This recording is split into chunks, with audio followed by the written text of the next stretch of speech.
Hello, hello, hello, and welcome to By the Fifth Podcast. It's your boy Roger Trent. Of course, you already know you can call me Tico.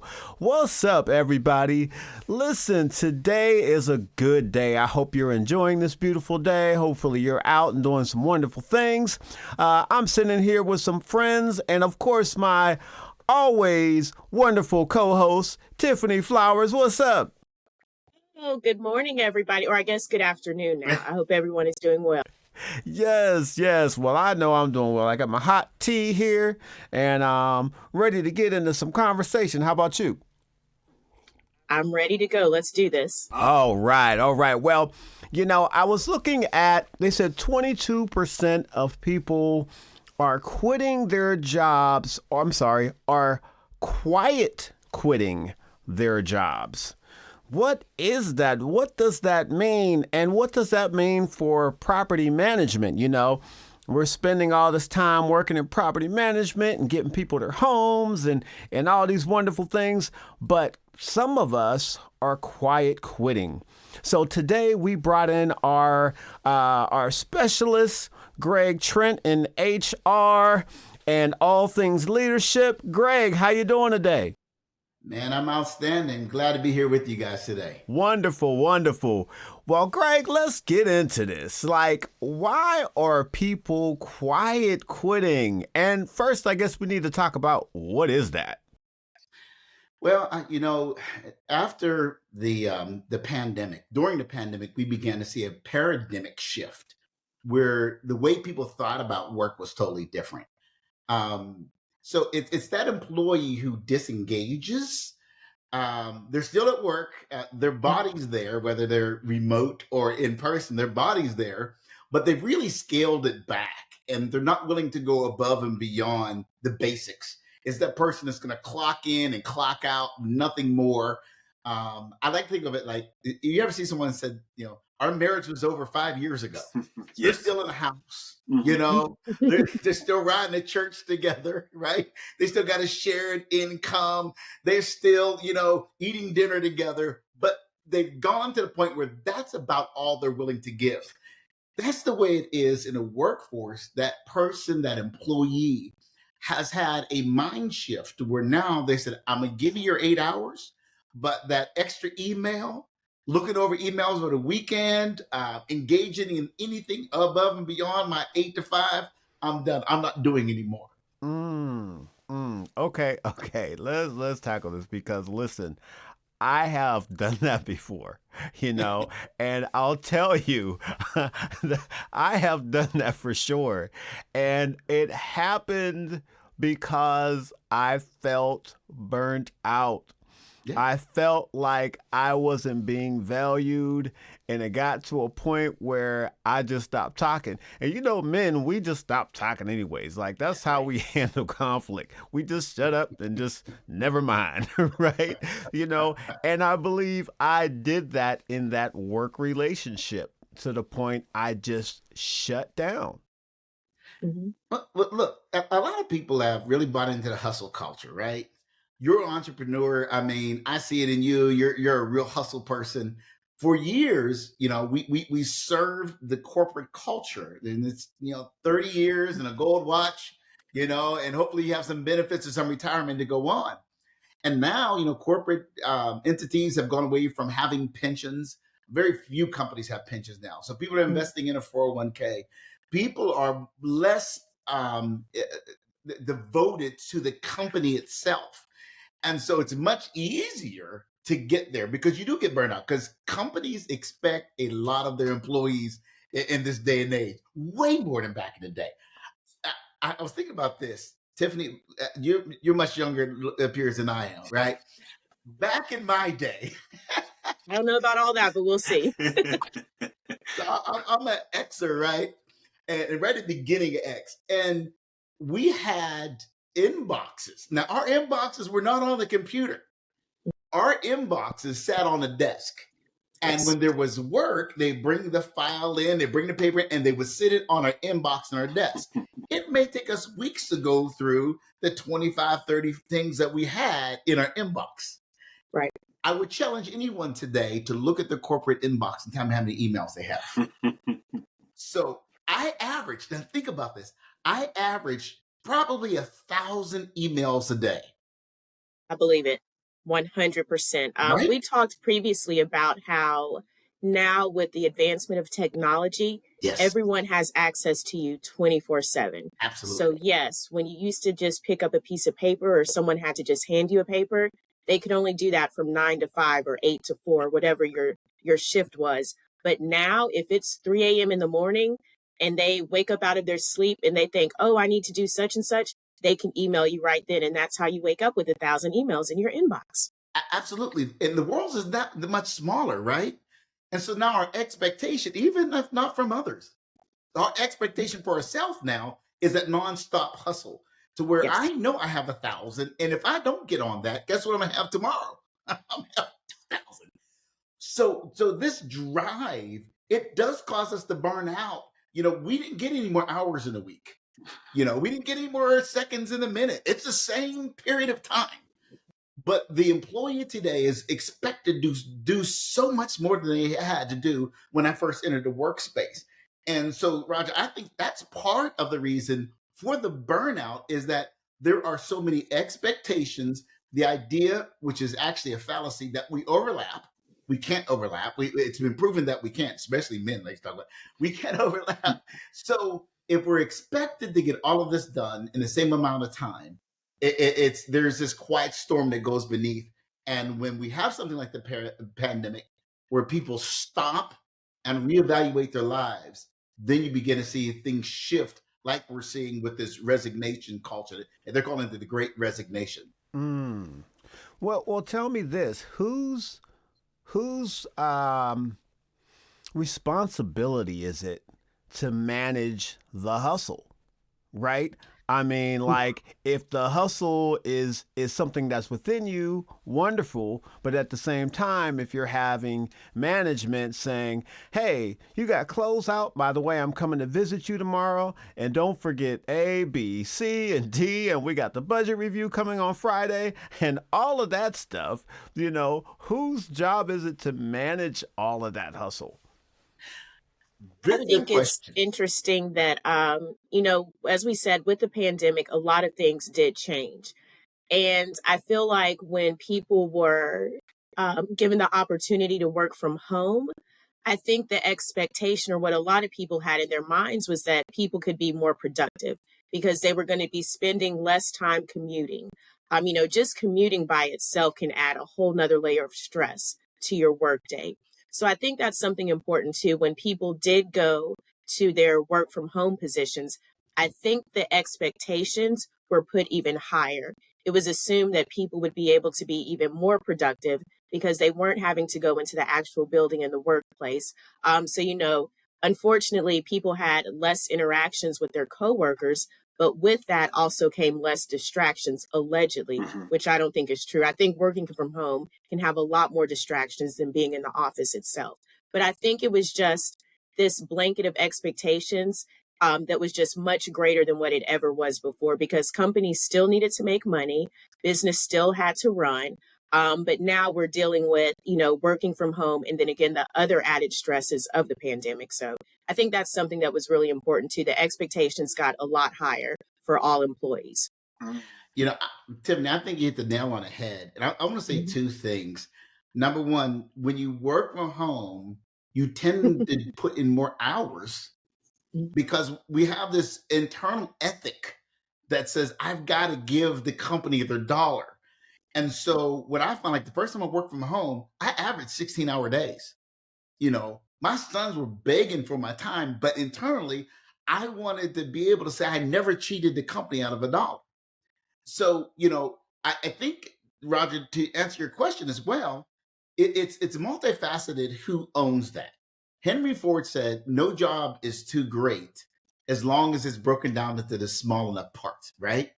Um, in my background, I'm certified in project management and in process engineering.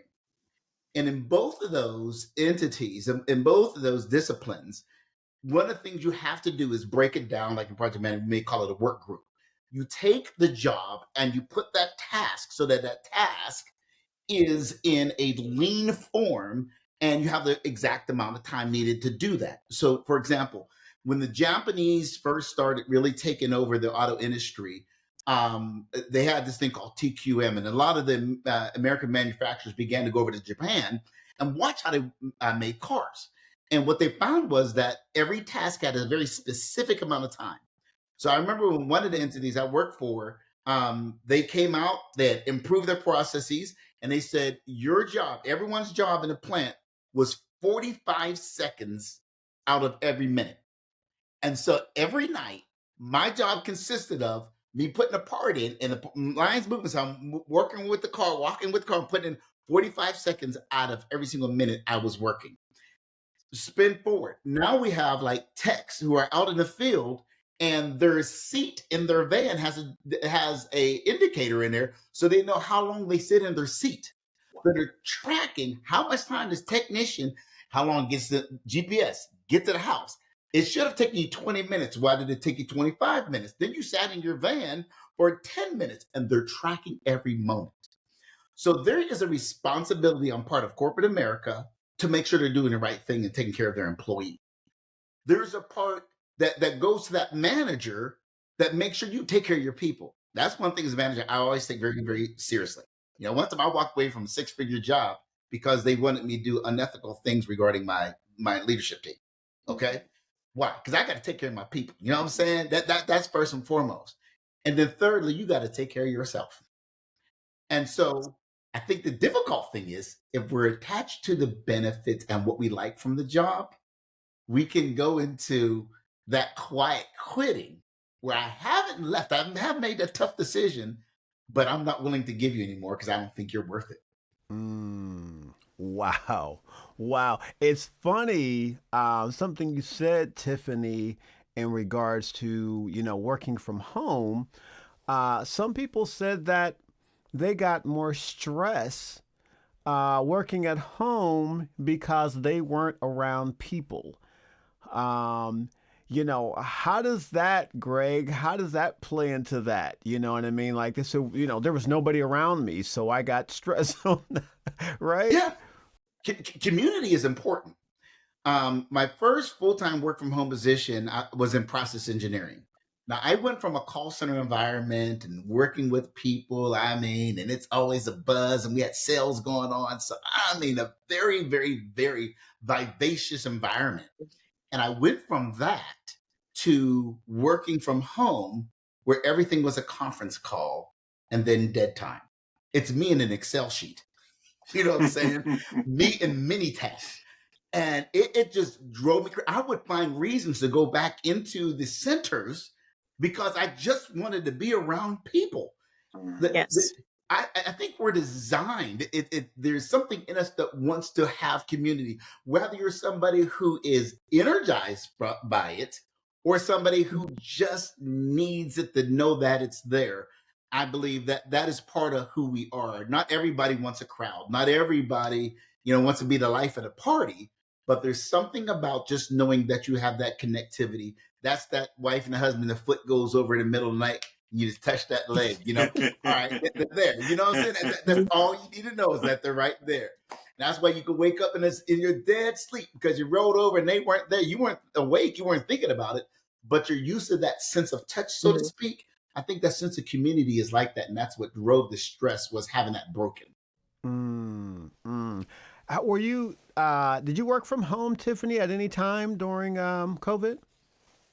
No, we were deemed essential employees. So because of that, we were continuing to work. Now, there was a time when they first put out the mandates that we did have our doors closed to the office, but we were still physically on site because, again, we were deemed essential. We are dealing with people's homes.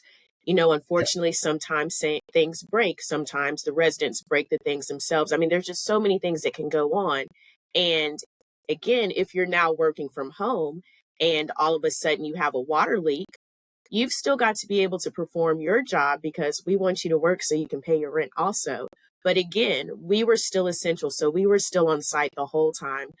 There was never a time when we just shut our doors completely and cut off communications with the residents. So I was fortunate that, I was still employed during that time.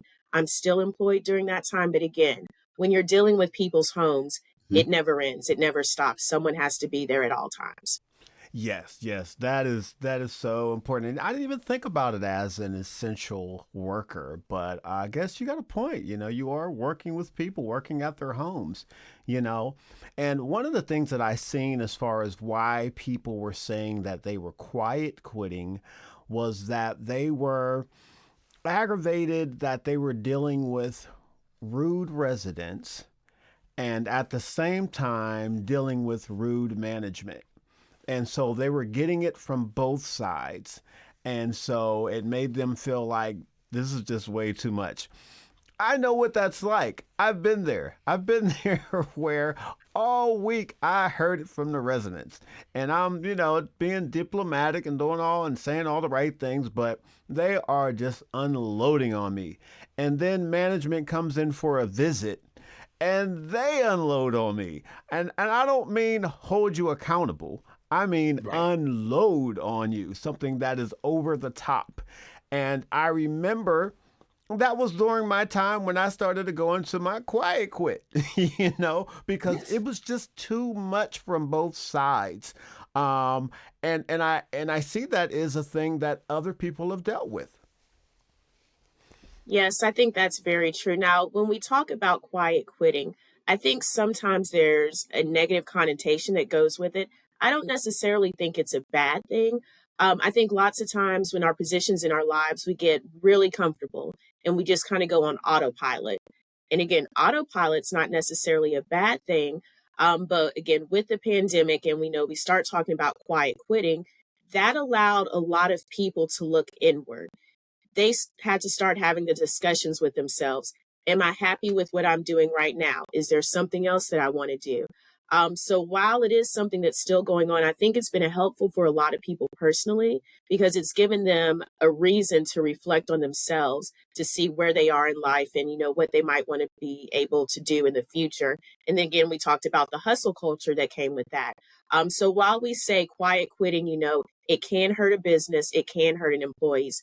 Personally, it can be a time of growth for the person itself. So I don't necessarily think it's a bad thing. It just depends on where you are, in that time and whether you look at it as something negative or positive. But I do believe it was something really positive for a lot of people. That's a good point. That's a great point.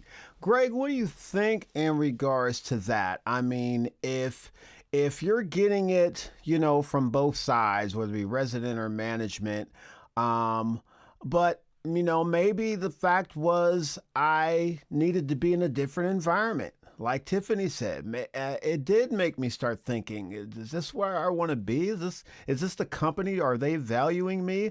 And I've worked for some companies that I absolutely loved and never went into quiet quitting. So was that a positive, or did that also become a negative? What are your thoughts on it on my situation? I didn't coin a phrase, but somebody said that employees don't quit companies. With They people. they quit managers, right? People, right? That's who they quit.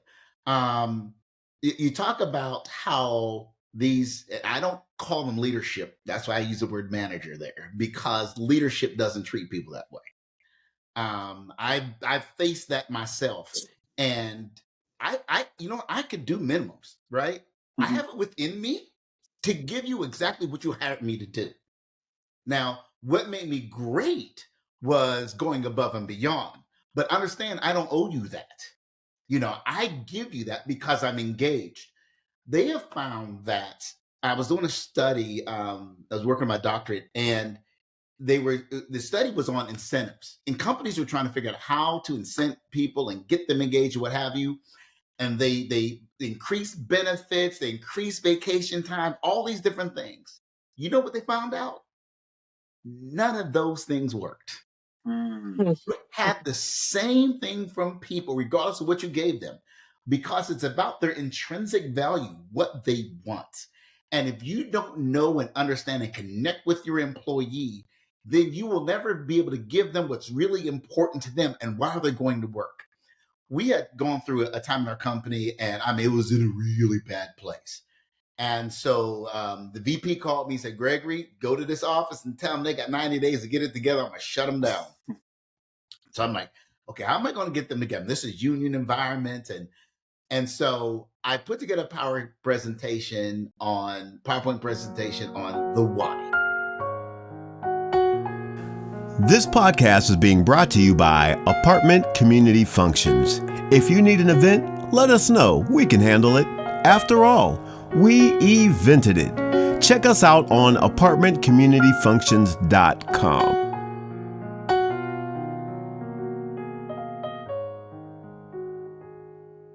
And I went through and I talked about why. And I put up a dog. I said, some people are here, they're working for Fluffy. Fluffy is the most important thing in their life. And guess what? It is. To some people, it's all about Fluffy. Some of them is the 5 cats. I had one woman that I talked to her about her why. And her why was, I want to make some extra money to buy some things for my grandbaby. There's another lady that her whole family was in Mexico. She hadn't seen them in years. And she wanted that trip to Mexico. That was her why. And I put up on there, I had this red car. It was a red Tesla. They had just come out. And I put that up on a screen. That's my why. I said, I understand my family is most important to me, but I have that. We have a good relationship. I'm where I want to be with my family. But right now, I want that electric car because I hate paying for gas. At the time, we were paying like $5 something for gas or more. And 90 days later, I came and talked about how well the center did. And then I told them to look out the window. And my Tesla was sitting out there. And I helped them. I love that. How the why is connected. See, so I didn't care about making money. It wasn't about the money. It was about the Tesla. And people get it mixed up. And why did I want the Tesla? I wanted the Tesla not because it was the newest thing out, but I didn't like paying for the gas. That's what was important to me. So when you understand what's important to your employee, I'll tell you this. They still may work to go and do something different because that's the ultimate desire, but they won't quit in place. I used to tell my employees, you can retire, but you can't retire in place, right? So I'll help you retire and how can you put together, but you can't retire in place. So the difference between commitment and compliance is what we're talking about here. The person who goes compliant, and they may go in that place for a minute while they're figuring it out and they're making an exit plan, but they're never going to cheat the company, right? They're going to give them those hours. They're going to give them that effort, but nothing more. And I've seen very strong people that work very well for the company like that. And that's what Tiffany's talking about, that they're doing a very good job. They're not going to excel. They're not going to go up in the next rank, but they're committed at that point. But when you talk about people who are passionate about doing more, they'll do that for leaders before they ever will a company. Wow. That's good. I heard Simon Sinek say that that it should be, as far as your work, it should be a conversation, not a speech. And he was talking about, you could say, hey, you should do this, you should do that, blah, blah, blah. Yes. But we're not having conversation, so the expectations are misaligned. And I found that to be true. And when I was talking about earlier, when it was like just shut down, I think a lot of people aren't communicating, hey, I'm not happy because of whatever. And to your point, Greg, my whatever might be 5 cats, you know what I mean? Or something dealing with that or whatever it is. Where the other person, their whatever is something completely different. And because as a manager, I feel like, this person is happy because I did this for everybody. This person is not, because I'm not hitting the point that matters to them. Right? On point. And then you drive dissatisfaction. Right? You could have the best intention as a leader and drive total dissatisfaction because your employees feel disengaged because you're not having a conversation. One of my favorite questions to ask an employee is, help me understand. I always teach my leaders, you want to have open-ended fact-finding questions, right? So if that question can be answered with a yes or a no, for the most part, most of the time, you're going to be asking the wrong question. You want to ask a question. You want to say, Tiffany, help me understand. Before, you used to put in 40, 45 hours a week. Now I get your basic 40. Help me understand, where are you right now? What's going on with you right now? And then she may say something. I'm gonna follow back up. Okay, so if I'm hearing you right, I'm hearing you say X, Y, Z. Is that what you're saying? And she has an opportunity to refine and say, no, no, that's not really what I'm saying. All right, help me understand, because I really want to understand where you're at. And she may say, Gregory, listen, I'm gonna come in here, I'm gonna give you 150%, 8 to 5, Monday through Friday. But my son is my most important thing after. I'm not gonna give you anything after that. But in those hours, you can count on me. And I can look at her work performance and realize Tiffany is giving me more in that 40 hours than Susie is giving me in 60 hours. So I've now had a conversation where she can explain, and if need be, she can coach up. Gregory, here's the deal. You come in and you bark out orders like that, and I'm not about that. You don't even know why I did what I did. You just told me to change it. Do you know why I did what I did? I can, as a leader, I can say, listen, I blew it. I don't know why. Tiffany, help me understand where I missed it. Right. That's what always getting cut. I also think it's interesting too. You said there has to be a conversation instead of orders just being given to people Yes. all the times. Sometimes what I found with my coworkers, my leaders, people in upper management, sometimes they're uncomfortable with asking these questions to their employees. So when it comes to an HR standpoint, what would you say to people that are in leadership positions when they're going to their employees and asking them, the different questions and trying to have this conversation, but the employee or whoever they're talking to is very closed off because they don't want to share a lot of personal information.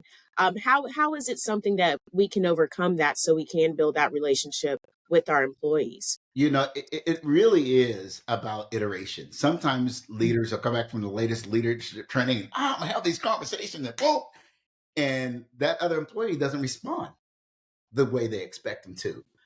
But if you understand that your employee is your first customer, and you're willing to go and make yourself vulnerable and put in conversations of iteration. I had one young lady work for me. She would never open up. She was closed down. I would do all the because I would ask a question, and I'm a talker. So I would have a pencil, right? And I'd ask a question, and then I put a pencil in my mouth, and I bite the pencil so I didn't overtalk her, right? I had learned this from another manager. So that's how I started learning how to listen to my employees. This one I could not crack the code on. I cracked the code by accident. Christmas time came around, so they didn't give us a budget. So I went over to the dollar store and bought some coffee cups because everybody drank coffee, filled it up full of candy and made it nice, put some ribbon on it, and gave each of my employees one of these. But I noticed that she always wore crazy socks. And it just so happened in the dollar store that they had all these different crazy socks. So I bought her like 5, 6 pair, and I put that along with her coffee cup, set it on her desk. A few minutes later, she made a beeline to my desk. And she said, how did you know I like crazy socks? I said, well, you wear them all the time. For her, get this, Tiffany, I saw her. Now, she was bright. She was doing a great job. She wouldn't talk to me. She wouldn't open up. But once she realized that I saw her for who she was, it opened up wide open. That taught me to make sure that I'm seeing my employees. Managers that won't take time and don't have the patience to see and hear their employees, those aren't leaders. Those are just managers. Wow. That's good. That's good. Thank you. Yes. Well, tell me this, Tiffany, can an employee who's maybe disgruntled and maybe going into quiet quitting, can it negatively impact a relationship that they may have with residents? Do you feel like, any type of, if they're frustrated, with what's happening at work, how do you feel this could impact, the relationships with the residents? Well, first of all, energy is contagious. So even if you're just speaking on the phone with someone can feel your energy just through a phone call. So again, energy is contagious. So it can 100% for the good affect the resident and put them in a more positive place or put them in a more negative place, depending on what your energy is. So I think for so long, we've said you show up to work and you give your best. Do that every day and you'll be successful. Okay, but sometimes your best may not be good enough for the position that you're in. Your position may require a little bit more from you. We've always been told, whatever your problems are outside of work, when you enter into that office or when you clock in, you're supposed to drop those problems at the door and do your job. We are humans. We know that's not possible. But back to what Greg was saying is that's why it's important to get to know who your coworkers are, who your employees are, and if for us in our industry, who our residents are.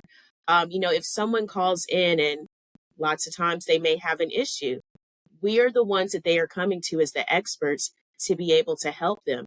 That's why they're coming to us.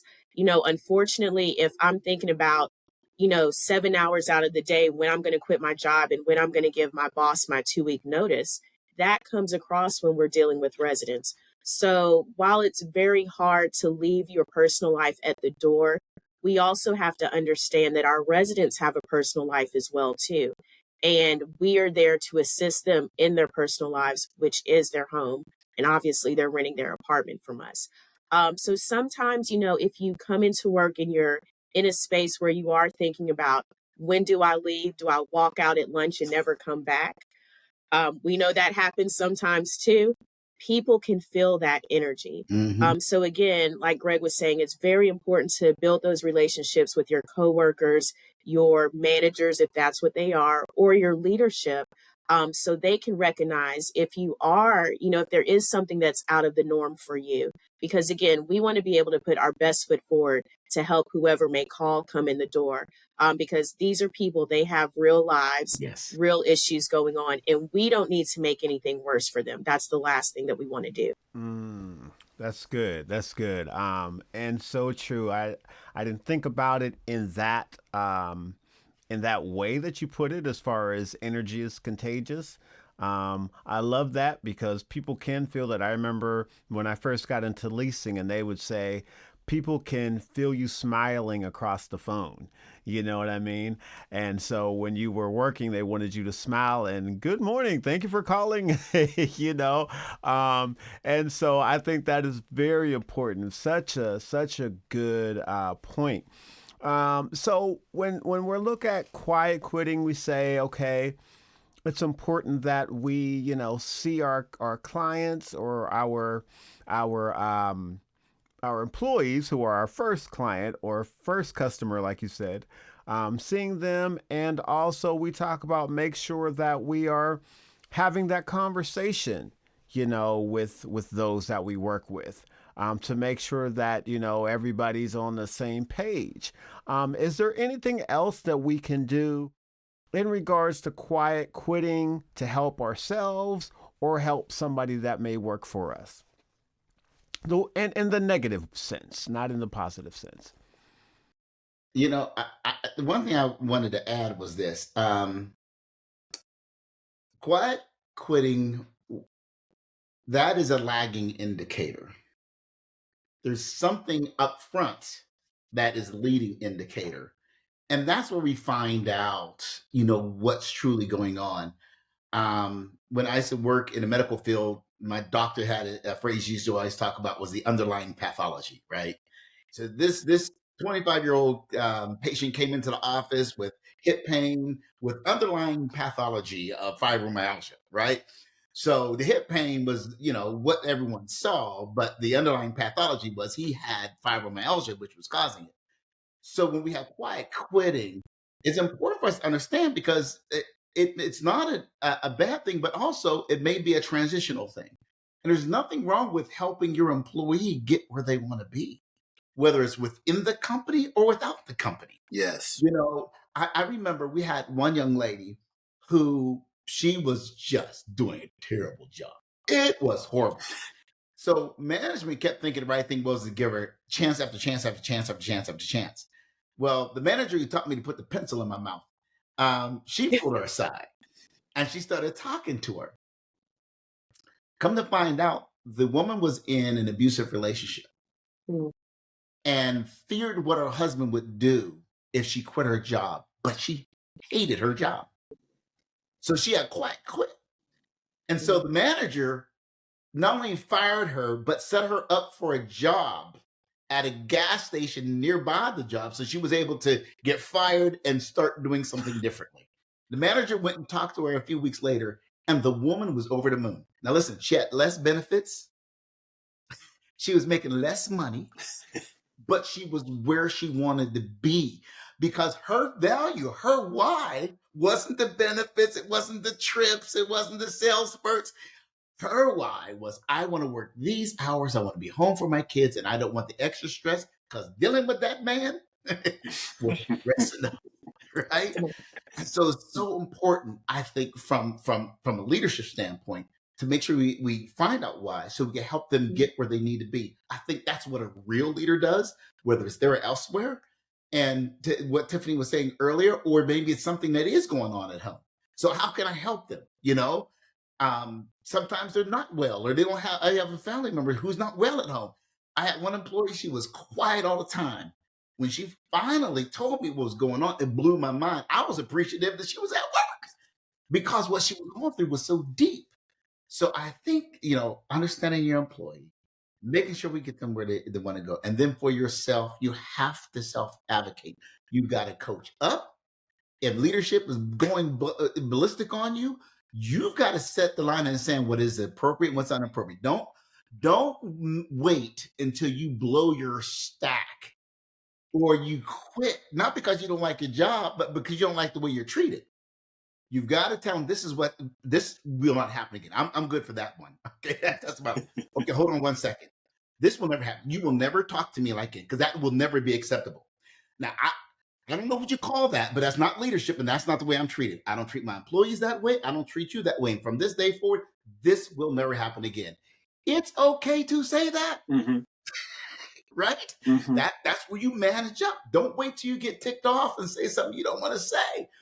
Don't wait to get ticked off and just blow your stack and walk out or quit a job you love. If you find yourself in that position because of the way you're being treated, attempt to manage up. Use your tools. Use your HR. Use your EEO. Use what is there to see if you can find resolution. Even use legal means if you need to find resolution. If that's where you want to be, don't let someone else's bad behavior run you off. You have rights, and you could utilize your rights. You have a voice, and you can utilize that. That's great. That's great because there's extremes. There are extremes, and dealing with extremes are important, right? We're not talking about holding you accountable. We're talking about extremes. So that is so true. So I love the point of making sure people are in the right place, right? You can fix a car and put something in the wrong place and it's making all kind of noise and you're like, what in the world? It's not that it's a bad car or a bad part for that matter. It's in the wrong place. Put it in the place it's supposed to be and it'll function well. And I think that's a lot of times where we're hearing that squeaky sound, you know what I mean? Metaphorically speaking, right? Because someone's not in the right place. So I love that idea. I also love the idea of, from a positive sense, of understanding, hey, maybe I'm in the wrong place. Maybe I need to be in a new place or something different. I think that's very important. I had a great boss. His name was Julius. And Julius he was the owner of the property that I worked at. And he was so good. I mean, this guy would come in and his motivating was great. And when he talked to you about the things that were not right, it was in a respectful manner, but he treated you as part owner of the company. And so he didn't treat you like an employee. He'd say, hey, man, you're part owner of this thing. I need you to think like that, And as I began to think like that and follow that, man, our numbers were through the roof. And it excited me, and I wanted to go above and beyond. And when I went above and beyond, they compensated that. not just, through words, but through my pocket. Right. Okay. Um, I heard somebody say when I was researching this that, you know, their yearly raise came around and they were upset because they felt like they should have had more of a 2% raise. Instead of saying something about it, they got upset and they just quit. Now, they were saying later that was the wrong thing to do for them because then they didn't have a job. But, I think sometimes that may be the issue as well. What is the proper way to handle something like that if it comes down to, its finances? I think it's important again to understand that we are all human. We go to work to do a job. Hopefully, we're compensated well and fairly for whatever we do. But again, we have to know what our value is.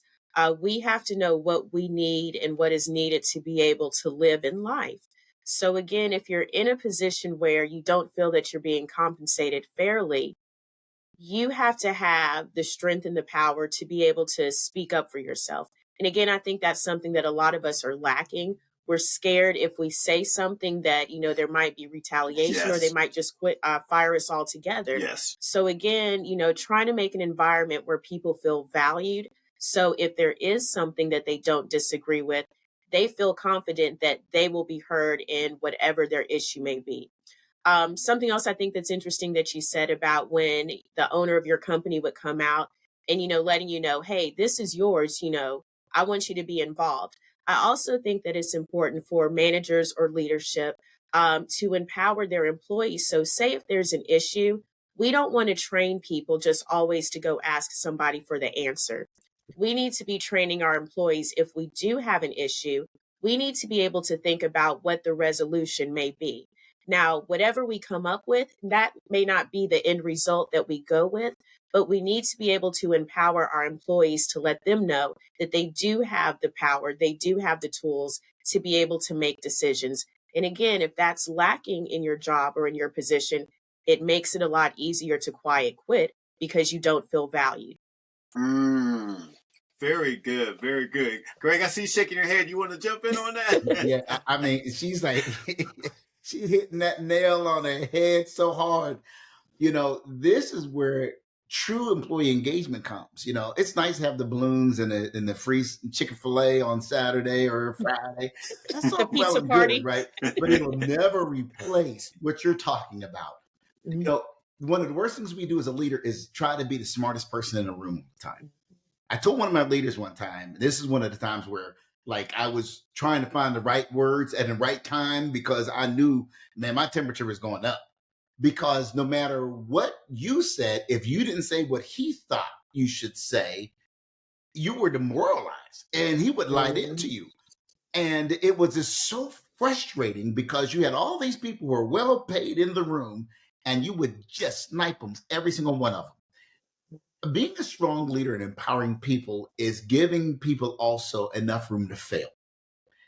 There was a company that their money was in the toilet, things weren't going well. Research and development came to the C-suite and said, listen, we've got something, we know this will work. This will make the company so much stronger. We're going to make so much money. We just need you to give us all of the research and development money this year. Just give us a full budget and we won't let you down. At the end of the year, they had spent the budget and it was a total flop. And so they're in there and they're like, oh, we done blown it now. The C-suite comes down the hallway and they can see them coming down past the glass doors and all of the C-suite walked in. Yeah, the CEO, the CFO, all the board members. And they look at him and they said, last year you told us if we gave you the research budget that you would make us a profit. And we trusted you. We gave you the entire budget for the year and this was a flop. And we came down here to applaud you. And they all began to applaud.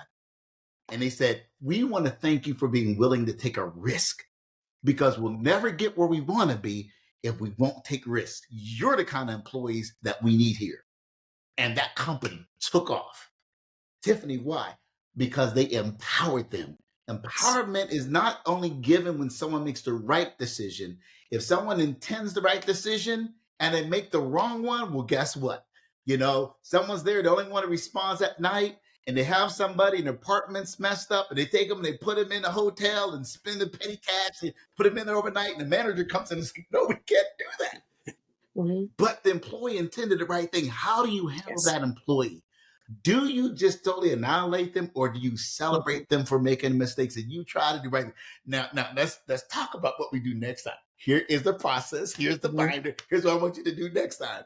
Mhm. You have to do that things to your employees so they feel like they are still engaged. And Roger, you nailed it. The way he treated you as an owner, a part owner of the company. I will often ask my employees. I would ask them, so who signed your paycheck? You know, and they would say that, you know, the CEO. And I said, no. I said, that customer out there, that's who signs your paycheck. I would have that conversation so they would understand for whom they were truly working. And so then you have the freedom to make the decision to make the customer happy. And if you satisfy the customer at the end of the day, you've done your job, is my perspective. I love that. I love that. I haven't heard it like that before, but I love that. Oh man, well y'all, this has been a great topic, and I learned some stuff myself today, so I am loving this. We're gonna move to our segment on flowers because we got Tiffany Flowers here, who's our co-host this season. And Tiffany Flowers, who are you giving flowers to today?